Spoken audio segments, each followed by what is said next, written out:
होती, काय निर्णय घेण्यात आला आहे?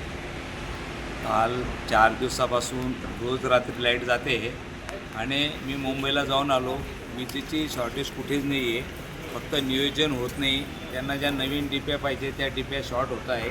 त्याला कारण वेगवेगळे असू शकतात की बऱ्याच ठिकाणी मागची एक थकबाकी असल्यामुळे नवीन लोकांनी मीटर घेतले नाही आणि त्याची ती अडचण त्या लोकांना येते मीटर घेण्यासाठी आणि ती थकबाकी चुकीची असं त्यांचं म्हणणं आहे आणि त्याच्यामुळे मग रात्री बऱ्याच वेळेला चुकीच्या मार्गाने वायर टाकल्या गेल्यामुळे ते लोड होतो आणि त्या पद्धतीने लाईट जाते. पण त्यांना सूचना दिलेल्या आहेत की अजून 15 दिवस तो उकाळ मोठ्या प्रमाणात आहे, त्यांनी काळजी घ्यावी आणि MECBच्या अधिकाऱ्यांनी ऑफिसला थांबलं पाहिजे.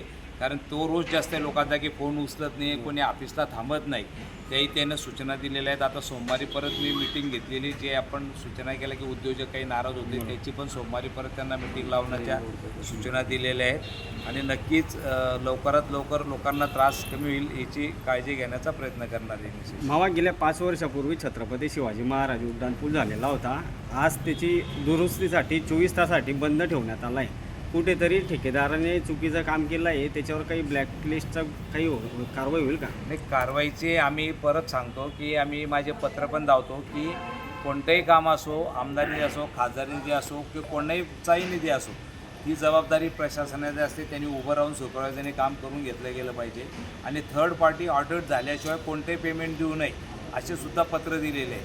पण मला वाटतं त्यावेळेला सुपरविजन होत नाही त्यांच्यावरती आणि असे चुकीचे कामं होतात आणि त्याच्यामुळे मग जनतेला सफर व्हावं लागतं. परत सांगतो, जर चुकीचा कोणी ठेकेदार असेल, कोणाला पाठीमागे घालण्याचं काम नाही, पण जो असेल त्याच्यावरती कारवाई झाली पाहिजे. लक्ष दिलं